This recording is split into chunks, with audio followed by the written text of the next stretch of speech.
Bueno, este libro no es fruto de la casualidad, pero sí la idea de hacerlo surgió por conversaciones.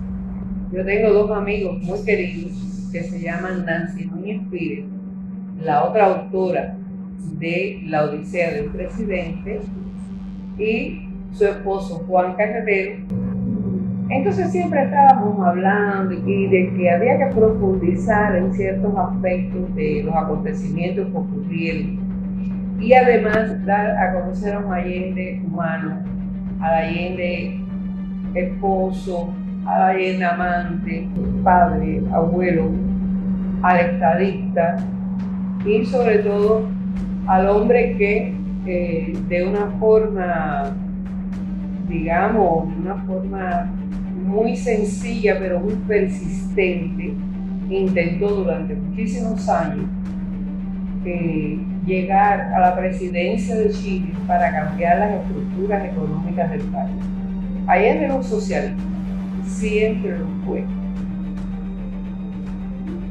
Y varias veces intentó la presidencia de la República, pero siempre por órdenes que la hacían a Estados Unidos, por supuesto, que no le convenía que hubiera un segundo gobierno socialista en América Latina, le boicoteaban las elecciones. Salvador, a quien todo el mundo en Chile conoce como Chicho, es la forma coloquial que lo trataba la gente, ganó las elecciones. Yo digo, a mi modo de ver, que no es que creo que fuera un hombre ingenuo, porque era un político de gran experiencia, pero sí era demasiado confiado. Él confiaba en las instituciones y confiaba en la Constitución Nacional de su país, que muy acertadamente plantea que las Fuerzas Armadas nunca irían contra la institución presidencial. Está clarísimo. Y él comienza ya a preparar sus planes políticos para la presidencia del 70, creando la llamada Unidad Popular, donde se agrupan las organizaciones de izquierda de Chile y gana la presidencia. Para hacer esa parte primera investigativa, tuvimos que revisar infinidad de documentos desclasificados por Estados Unidos, que ahora por cierto volvió a desclasificar y se volvió a demostrar su incidencia en el golpe de Estado contra Allende. Tuvimos que remitirnos a informes de otros gobiernos, como el de Australia, que puso una oficina de seguimiento a Allende vinculada con la CIA en Santiago. O sea, cosas que un poco no se habían dicho, que estaban todavía, que se manejaban, pero que no se habían dicho. Más la vinculación de Cuba al proceso de la Unidad Popular durante los 3 años que gobernó Salvador. Hay que aclarar que Cuba nunca tuvo una posición de intromisión en Chile. Siempre Allende pidió la ayuda que quería y que Cuba le ofreció con muchísimo gusto. Pero si Chile no la pide en un plano de solidaridad y colaboración, Cuba por ahí no hubiera aparecido, porque la política del gobierno cubano es de no intromisión en los asuntos internos de otro país.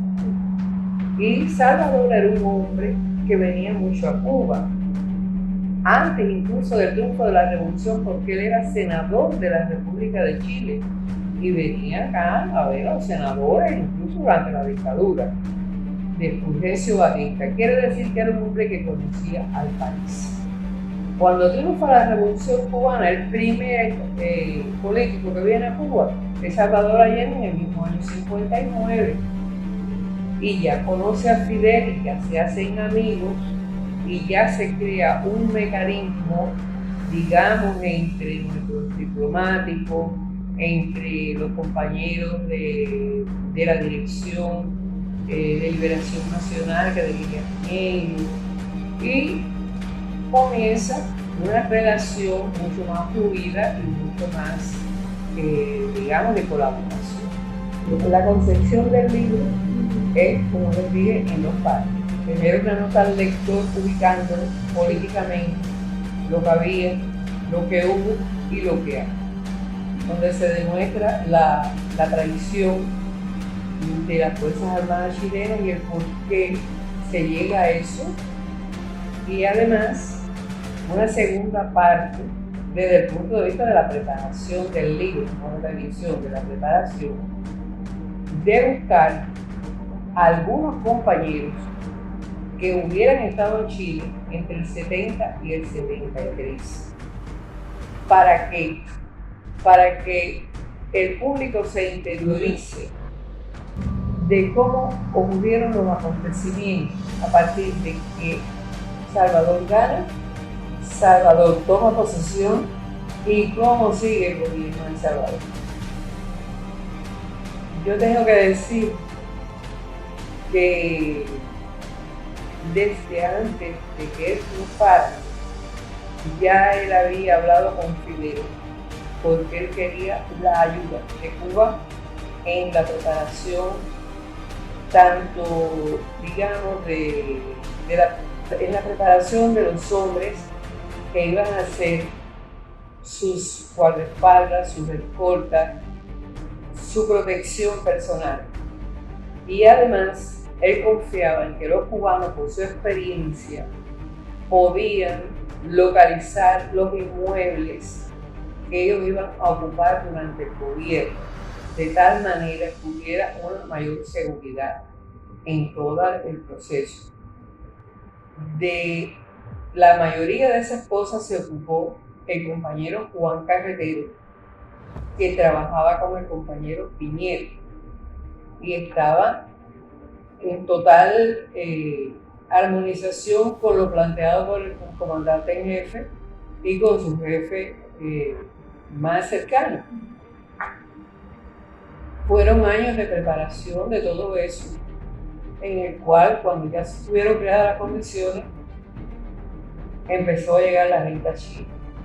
De esa gente que empezó a llegar a Chile, nosotros escogimos un grupo que podían aportarle al libro cosas nuevas sobre lo que allí ocurrió. Nosotros podemos ver desde un principio, a través del testimonio de sus compañeros hasta el final, cómo transcurrió el gobierno de Salvador Allende.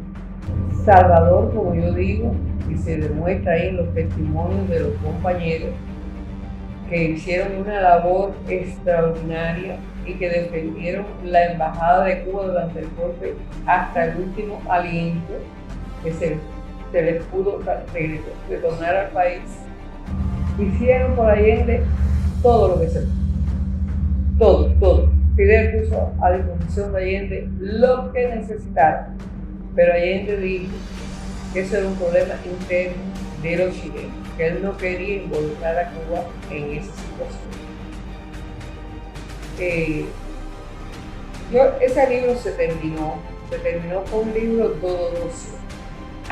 Incluso ahora, yo hablando con chilenos que están aquí, que después del golpe tuvieron que venir para acá porque muchos fueron presos, muchos fueron torturados, muchos lograron salir para otro país, después vinieron para Cuba y viven en Cuba.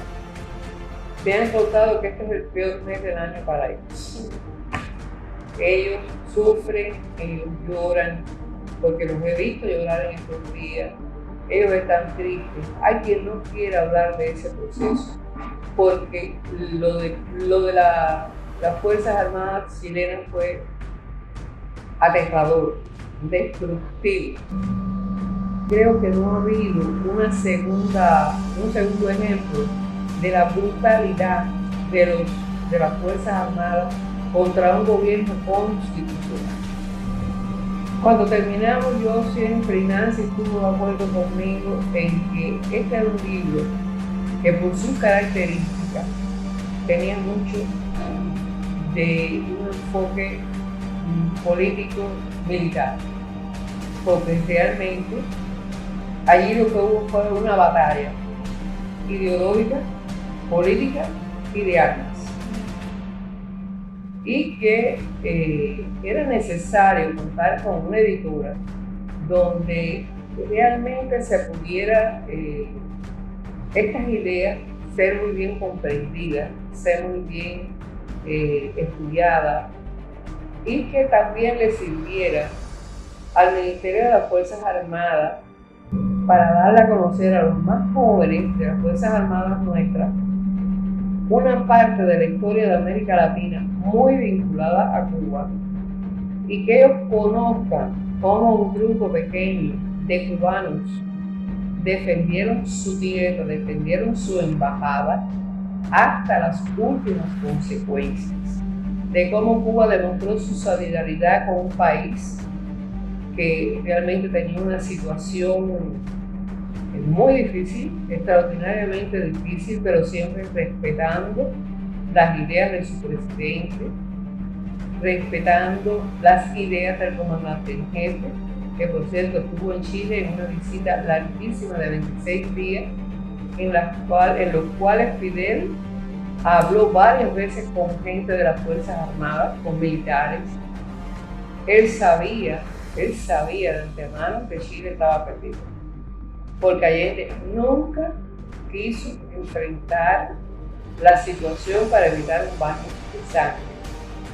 Allende, y las fotos ahí están, hizo una concentración de más de 200.000 personas que esperaban armas, y él les dijo que volvieran para su casa y le dejó las puertas abiertas al gobierno.